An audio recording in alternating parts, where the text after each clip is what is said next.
ISKCON ইস্যুটি সর্বোচ্চ গুরুত্ব দিচ্ছে সরকার, হাইকোর্টকে জানিয়েছে রাষ্ট্রপক্ষ।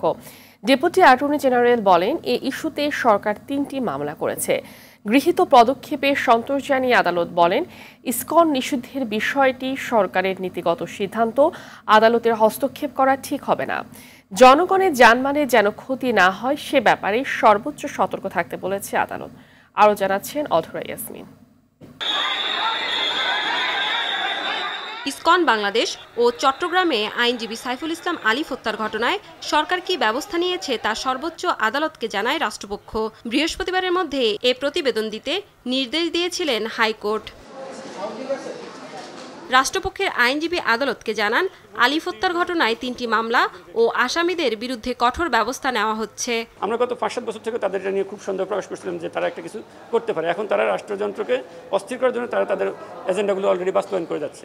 কিন্তু আমাদের রাষ্ট্রের স্বাধীনতা সার্বভৌমত্ব রক্ষার জন্য আমরা যদি এখনই ইসকনকে নিষিদ্ধ না করি, এটা ভবিষ্যতে রক্তের হোলি খেলার মধ্যে দিয়ে নিষিদ্ধ হবে। সরকারের পদক্ষেপে আদালত সন্তুষ্ট হয়ে বলেন, ইসকন নিষিদ্ধ হবে কিনা তা সরকারের নীতিগত সিদ্ধান্তের বিষয়।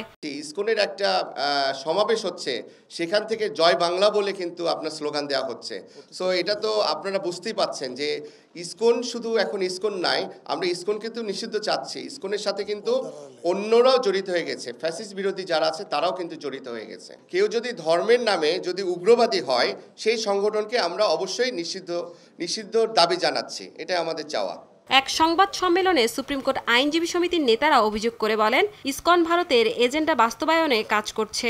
টোটাল 3টি মামলা হয়েছে এই বিষয়গুলো নিয়ে এবং 76 জনকে আসামি করা হয়েছে, তার মধ্যে 33 জনকে গ্রেফতার করা হয়েছে এবং তদন্ত চলছে। সব কিছুতে আসলে আমাদের আদালতকে যে আমরা ইনভলভ করে তাদের কাছ থেকে একটা আদেশ নেওয়ার চেষ্টা করি, এটা কিন্তু ঠিক নয়। আদালতও এই কথাই মনে করেছেন যে কিছু জিনিস বা বেশিরভাগ জিনিসই দেখা যায় যে সরকারের যেটি পলিসিগত ব্যাপার বা তাদের ইনভেস্টিগেশনের ব্যাপার, যেটাতে আদালতের কোনো এখতিয়ার নেই। বাংলাদেশ ইসকনের কার্যক্রম নিষিদ্ধ চেয়ে আইনজীবী সুরক্ষা আইন তৈরির দাবি জানায় সুপ্রিম কোর্ট আইনজীবী সমিতি। তদন্তের মাধ্যমেই আসুক, নিজের হাতে যেন আমরা কোনো কিছু না। অধরা ইয়াসমিন, RTV, ঢাকা।